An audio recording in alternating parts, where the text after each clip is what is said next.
नमस्कार दोस्तों, मैं एडवोकेट डॉक्टर अजय कुमार पांडे लेकर हाजिर हूं दूसरा एपिसोड। अभी व्यू नाउ की कहानी थमी भी नहीं थी।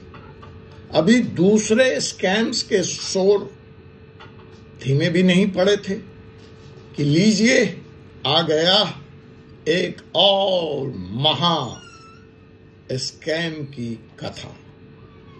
फिर विक्टिम कौन बना? Innocent investor. इस बार जो टेक्निक अपनाई गई वो फिर बिल्कुल अलग तरह की थी। मैं बार बार अगर आप मेरा वीडियो देख रहे हैं तो कह रहा हूं कि यह स्कैम आजादी के पहले से चल रहा है और भी पीछे से चल रहा है। इतिहास जब से बना तब से चल रहा है। हर बार अपराधी नई चालें, नया वेश बदल कर आता है और नए नए लोग उसके लुभावने वादों में फंस जाते हैं। सरकारें कानून बनाती है, लेकिन जैसा कहते हैं हमारे यहां, आपके यहां भी कहते हैं कि चोर के आगे ताला और बेईमान के आगे केवाला। केवाला मीन्स लैंड रिकॉर्ड। उसका कोई अर्थ नहीं रखता है। घर पे ताला लगाने का मतलब चोर को निमंत्रण देना है, उसको यह अनाउंस करना है कि आप घर में मौजूद नहीं हैं और यह घर सेफ है चोरी करने के लिए, लॉक ब्रेक करने के लिए। तो कुछ ऐसा ही हाल इस स्कैमर्स का है, इस तरह के स्कैम्स का है। कहते हैं एक चोर के पास राजा से 100 गुना ज्यादा बुद्धि होती है। अब राजा से यहां अभिप्राय मतलब लॉ मेकर्स है कि लॉ मेकर्स या लॉ जिस तरह से प्रोग्रेस करता है और जब तक वह वहां तक पहुंचता है, चोर उससे 100 कदम आगे होता है, अपराधी उससे 100 कदम आगे होता है और वो नए नए तरीके ईजाद करके लगातार अपराध करता रहता है, कानून की नजर से बचा रहता है। तो ऐसा ही एक केस लेकर मैं advocate doctor Ajay Kumar Pandey, Supreme Court of India, आपके बीच हाजिर हूं। जनाब, इस बार जो स्कैम हुआ है वह फॉरेक्स ट्रेडिंग के नाम पर हुआ। ठीक है जी। और ईडी ने त्वरित कार्रवाई करी। 170 करोड़ रुपए फ्रॉड केस में उसने जब्त कर लिए। तो आइए समझते हैं क्या था मोडस ऑपरेंडी, कैसे कर रहे थे ठगी और क्या है इसमें कानूनी नजरिया, क्या कहता है इसके बारे में कानून। तो दोस्तों, आप देख रहे हैं फोर्स सुप्रीम लॉ इंटरनेशनल, जहां हम आपको कानूनी मामलों की गहराई से जानकारी देते हैं। आज की सुर्खियों में है फॉरेक्स ट्रेडिंग के नाम पर हुआ एक बड़ा घोटाला, जिसमें ईडी ने 170 रुपए के बैंक डिपॉजिट्स को फ्रीज कर दिया है। यह मामला क्या हुआ, कैसे हुआ यह घोटाला और क्या है इसके पीछे का कानूनी पहल, आइए समझते हैं विस्तार से। Hello friends, welcome to force supreme law partners latest episode where we break down complex legal cases for you. Today's headline is about a massive forex trading scam where the Enforcement Directorate ED has frozen bank deposits worth rupees 170 crore. What is this case? How did the fraud happen? And what are its legal implications? Let's dive deep into the details. यह मामला शुरू होता है QFX trade limited नाम की company से, जो forex trading और जमा योजनाओं के नाम पर निवेशकों को ठग रही थी। ईडी के मुताबिक कंपनी ने निवेशकों को ऊंचे रिटर्न का लालच देकर उनके पैसे जमा किए, लेकिन बाद में उन्हें धोखा दे दिया। So this case revolves around a company named QFX Private Limited, which was allegedly luring investors with promises of high return through forex trading and deposit schemes.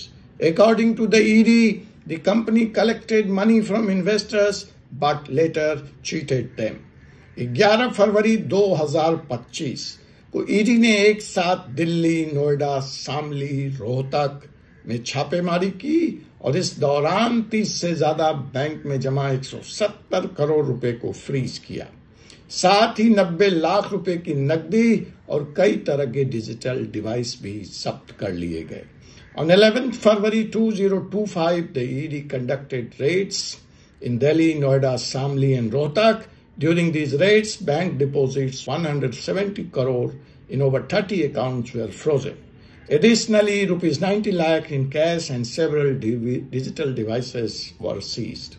इस मामले में मुख्य आरोपी हैं QFX ट्रेड लिमिटेड के डायरेक्टर्स राजेंद्र सूद, विनीत कुमार और संतोष कुमार। शामिल हैं नवाब अली उर्फ लवीज चौधरी, जिसको इस घोटाले का मास्टरमाइंड बताया जा रहा है। नवाब अली ने QFS के अलावा बॉट ब्रो, TLC कॉइन जैसी और भी धोखाधड़ी वाली योजनाएं चलाई।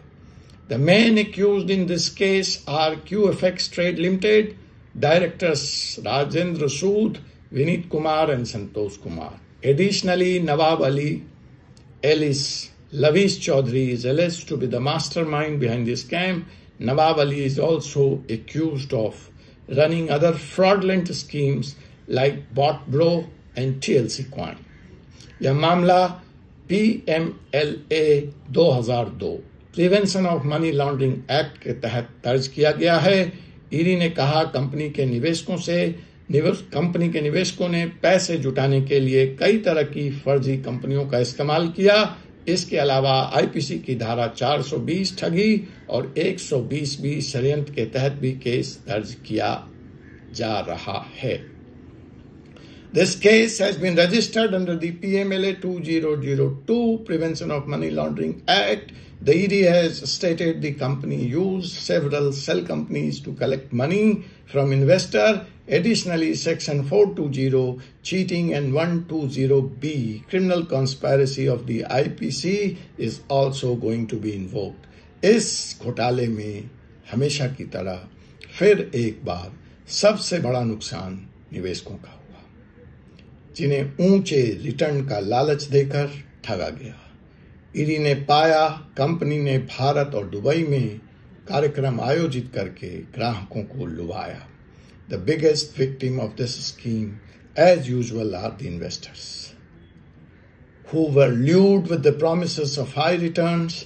The ED found that the company organized events in India and Dubai to attract customers. दोस्तों, यह मामला फिर से एक बार याद दिलाता है कि निवेश करने से पहले हमें पूरी तरह से जांच पड़ताल करनी चाहिए। अगर आप भी किसी ऐसी योजना में निवेश कर रहे हैं तो सतर्क रहें, कानूनी सलाह जरूर लें। Friends, the case reminds us once again the need to thoroughly research before investing. If you are also investing in any such scheme, stay alert and always seek legal advice. This legal advice, when it comes to investment scheme, are offered free by us. We do not charge any penny from anyone. So you are going to invest, come to us. We will help you in doing the audit. We provide free legal audit even for a real estate project. So if you are investing money, any investment you are doing, you want us to audit it and advise you, our advice are completely free, no obligation. Just contact us. अगर आपको यह जानकारी उपयोगी लगी हो तो इस video को लाइक करें, शेयर करें और हमारे चैनल को सब्सक्राइब करें। कानूनी जानकारी के लिए 4C सुप्रीम लॉ पार्टनर के साथ जुड़ें। आपका बहुत बहुत धन्यवाद। If you found this information useful, please like our channel, share the video and subscribe to our channel. Stay connected with 4C Supreme Law Partners for more legal insights. लेकिन जाने से पहले हम आपको बताते चलते हैं कि क्या है PMLA और कैसे काम करती है ईडी। मैं इस बात पे आऊं कि ईडी PMLA क्या है या ईडी कैसे काम करती है, उसके पहले आप लोगों में से कुछ लोगों का मुझे कमेंट आ रहा है, संदेश आ रहा है कि सर वो हम समझ लेंगे, आप उस पर एक अलग एपिसोड लेकर आइए, लेकिन फिलहाल हमें बताइए कि अगर हम इस केस के विक्टिम हैं, अगर हमने इसमें अपना पैसा गंवाया है तो हम क्या कर सकते हैं। सही बात है। तो आइए हम आपको बताते हैं कि भारतीय कानून के तहत इस तरह के मामलों में आपको क्या क्या अधिकार प्राप्त हैं। पहला अधिकार, आप पुलिस या ईडी में शिकायत दर्ज कर सकते हैं। आपको अदालत के माध्यम से अपने पैसे वापस मांगने और मुआवजा मांगने का भी अधिकार है। आपको जांच करवाने का भी अधिकार है। ईडी में आप या दूसरी जांच एजेंसियों के पास जाकर आप पिटीशन दाखिल कर सकते हैं, शिकायत दाखिल कर सकते हैं कि आप जांच से संतुष्ट नहीं हैं और इसकी गहन जांच की जाए। So basically your rights are to file a complaint with police and the ED, right for the compensation, in addition to your money being invested, and right to demand investigation, a thorough investigation by the concerned agency. तो अगर आप इस घोटाले का शिकार हैं, आपके जानने वाले शिकार हैं, तो आप क्या क्या करें? सबसे पहले अपने नजदीकी पुलिस स्टेशन या नजदीक के ईडी कार्यालय में जाकर शिकायत दर्ज करें। अनुभवी वकील से संपर्क स्थापित करें, उनकी मदद से अदालत में केस दर्ज करें। सेबी और आरबीआई से संपर्क करें, और अगर कंपनी ने ये निवेश योजनाओं के लिए आरबीआई और सेबी की अनुमति नहीं ली है तो उसके तहत भी कार्रवाई होगी। क्लास एक्शन सूट बहुत महत्वपूर्ण है। समूह में मिलकर केस दर्ज करें। So basically, you can file a complaint with the local police as well as with the ED. You can consult an experienced lawyer who can help you filing the case in the court, and you can also contact SEBI and RBI if the deposit schemes are not approved by them, are not permitted by them. But most powerful tool is to go for a class action tools where group of investors can approach a court and file a class action suit.